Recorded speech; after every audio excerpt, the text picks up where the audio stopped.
Hello दोस्तों, आप सभी का स्वागत है हमारे यूट्यूब चैनल पर। और आज हम लोग पढ़ने वाले हैं 12 जुलाई। ओके, 12 जुलाई 2024 के करंट अफेयर्स। चलिए हम लोग शुरू करेंगे आज की क्लास बिना टाइम वेस्ट करते हुए। ठीक है, तो आ जाइए आज की क्लास के फर्स्ट क्वेश्चन पर, जो कि आप सभी की स्क्रीन पर है। पहला क्वेश्चन है आज की वीडियो का। हाल ही में कोलंबो सुरक्षा सम्मेलन का 5वां सदस्य देश कौन बना है? इसके ऑप्शंस हैं जापान, इंडोनेशिया, बांग्लादेश या पाकिस्तान। तो इसका सही आंसर होगा आप सभी का option C, Bangladesh is the right answer. ये कोलंबो सुरक्षा सम्मेलन का 5वां सदस्य देश बना है। ठीक है, नेक्स्ट क्वेश्चन आप सभी की स्क्रीन पर है। हाल ही में विश्व जनसंख्या दिवस कब मनाया गया है? इसके ऑप्शंस हैं 11 जुलाई, 10 जुलाई को, 9 जुलाई को या 12 जुलाई को। The right answer is option A, 11 जुलाई को विश्व जनसंख्या दिवस मनाया गया है। ठीक है, विश्व जनसंख्या दिवस प्रत्येक वर्ष 11 जुलाई को मनाया जाता है और इसकी शुरुआत कब से हुई थी? 1990 से, यानी कि पहली बार जो है ये 1990 में मनाया गया था। ठीक है, अच्छा, इस बार की अगर हम इसकी थीम देख लें तो 2024 की विश्व जनसंख्या दिवस की जो थीम है वो क्या है? तो इसकी थीम है लिविंग नन, एक second, okay, living none behind, leaving none behind,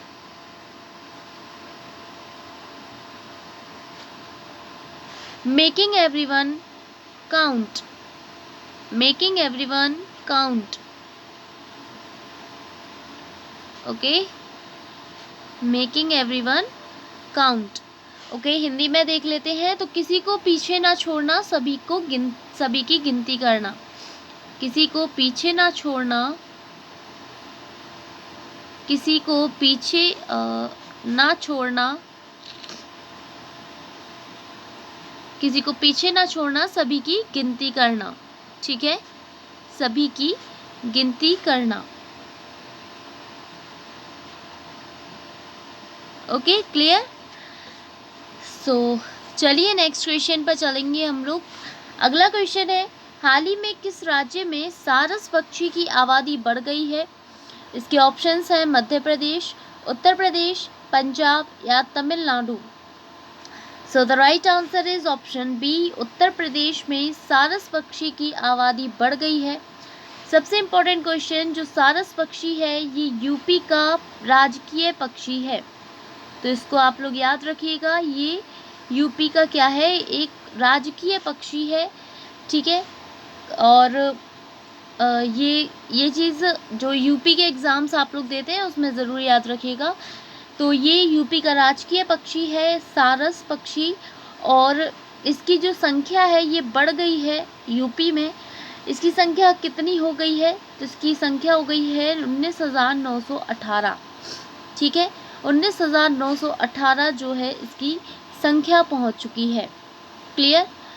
चलिए नेक्स्ट क्वेश्चन पर चलेंगे हम लोग। अगला क्वेश्चन देखते हैं। हाल ही में बिम्स्टेक विदेश मंत्रियों की बैठक कहाँ आयोजित की गई है?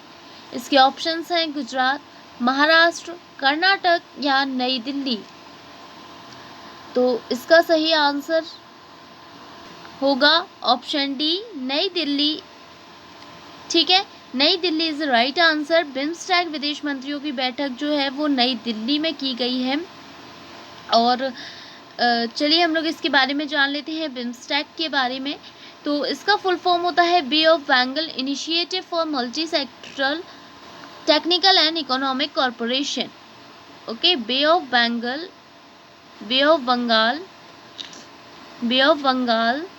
इनिशिएटिव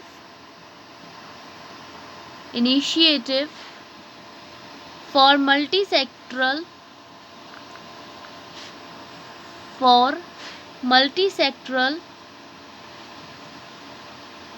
मल्टी सेक्टरल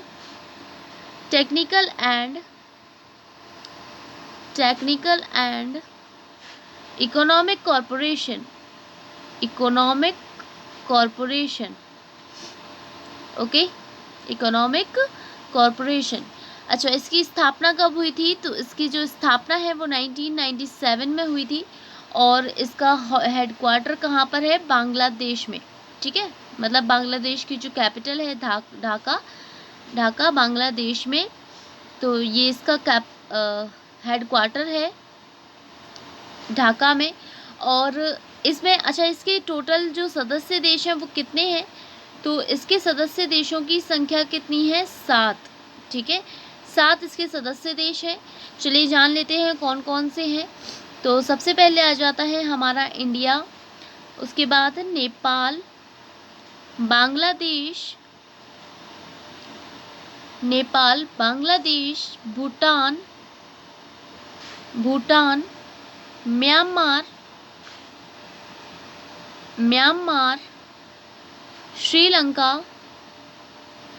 श्रीलंका और थाईलैंड, ओके, थाईलैंड। क्लियर? चलिए, तो आई होप आप लोगों को ये सब समझ में आ गया होगा। यदि आपको कोई डाउट होता है तो आप लोग हमसे कमेंट करके पूछ सकते हैं, हम आपके सारे कमेंट्स के आंसर ज़रूर देंगे, ठीक है। तो कमेंट में मतलब आंसर देने में थोड़ा लेट हो सकता है, बट आपको अपने कमेंट का आंसर ज़रूर मिलेगा, तो कमेंट किया कीजिए। यदि आपको कोई भी डाउट होता है और क्लास कैसी लगती है ये भी आप कमेंट कर सकते हैं, उसमें कोई मनाही नहीं है, ठीक है। चलिए अगला क्वेश्चन देखेंगे। हाल ही में अभ्यास पिच ब्लैक का आयोजन कहाँ किया जाएगा? इसके ऑप्शंस हैं ऑस्ट्रेलिया, न्यूजीलैंड, अमेरिका या रूस। तो इसका सही आंसर होगा ऑप्शन ए, ऑस्ट्रेलिया में अभ्यास पिच ब्लैक का आयोजन किया जाएगा, ठीक है।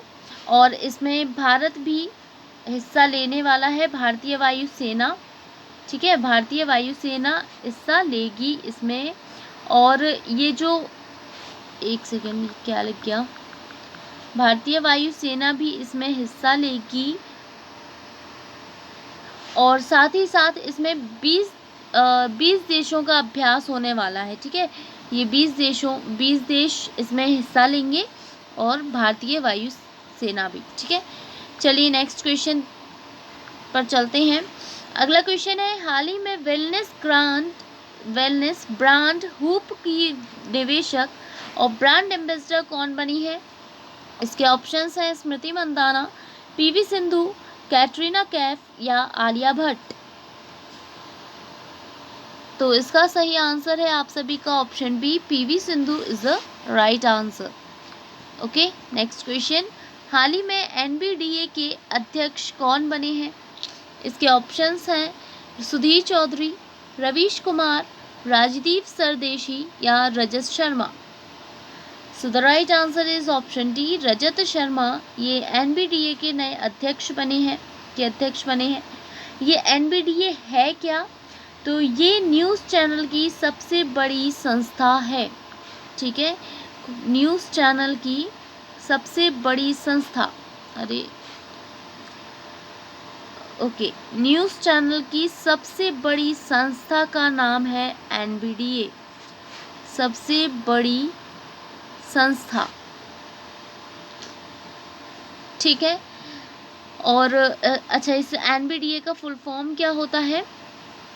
एनबीडीए, तो इसका फुल फॉर्म होता है news broadcasters and digital association, news broadcasters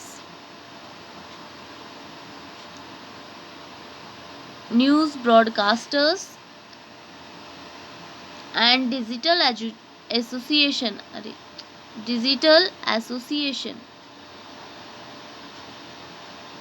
okay, clear, okay. Next question है, नरेंद्र मोदी में नहीं आएगा, ठीक है। नरेंद्र मोदी किस देश का दौरा करने वाले तीसरे भारतीय प्रधानमंत्री बने हैं? इसके ऑप्शंस हैं ऑस्ट्रिया, फ्रांस, रूस या दक्षिण Africa. So the right answer is option A, Austria के नरेंद्र मोदी, हमारे देश के जो प्रधानमंत्री हैं नरेंद्र मोदी, ये ऑस्ट्रिया का दौरा करने वाले तीसरे भारतीय प्रधानमंत्री बने हैं, ठीक है। इससे पहले 2 पीएम और हैं जो ऑस्ट्रिया का दौरा कर चुके हैं। और एक खास बात और है नरेंद्र मोदी जी की कि 41 साल बाद, मतलब 41 साल में ऑस्ट्रिया का दौरा करने वाले ये पहले प्रधानमंत्री बने हैं। ठीक है, मतलब 41 सालों के बाद कोई प्रधानमंत्री ऑस्ट्रिया का दौरा करने गया है। क्लियर? तो ये आप लोग ज़रूर याद रखिएगा कि 41 साल के बाद नरेंद्र मोदी जी एक ऐसे पीएम हैं जो 41 सालों के बाद पहली बार ऑस्ट्रिया का दौरा करने गए हैं। ठीक है, इससे पहले ये तीसरे भारतीय प्रधानमंत्री हैं। तो इससे पहले 2 प्रधानमंत्री जिन्होंने ऑस्ट्रिया का दौरा किया है, तो सबसे पहले है जवाहरलाल नेहरू। ठीक है, जवाहरलाल नेहरू, और ये इन्होंने ऑस्ट्रिया का दौरा किया था 1955 में। और दूसरी है इंदिरा गांधी। इंदिरा गांधी, इन्होंने 2 बार ऑस्ट्रिया का दौरा किया है, एक 1971 में और दूसरा 1983 में। ठीक है, इन्होंने 2 बार ऑस्ट्रिया का दौरा किया अपने शासनकाल में।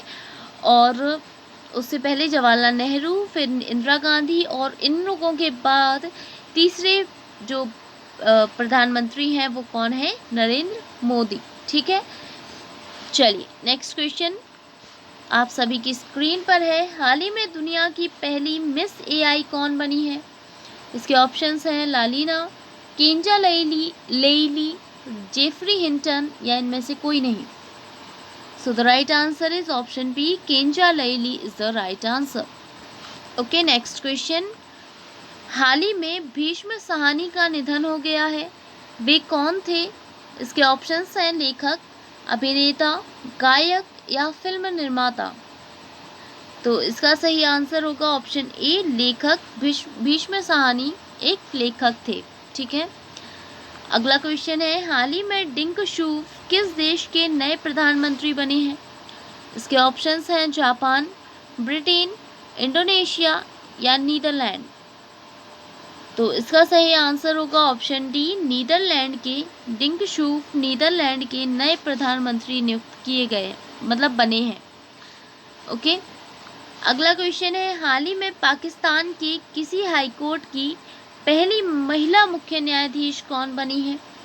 इसके ऑप्शंस हैं नीलम शेख, आलिया नीलम, शील नागू, या इनमें से कोई नहीं। तो इसका सही आंसर होगा ऑप्शन बी, आलिया नीलम।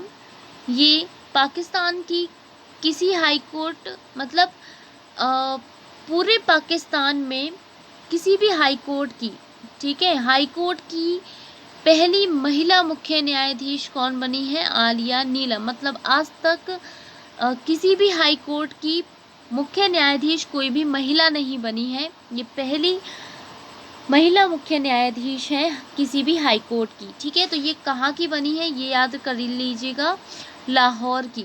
ठीक है, लाहौर हाई कोर्ट की ये महिला मुख्य न्यायाधीश बनी है, जिनका नाम है आलिया नीलम। क्लियर?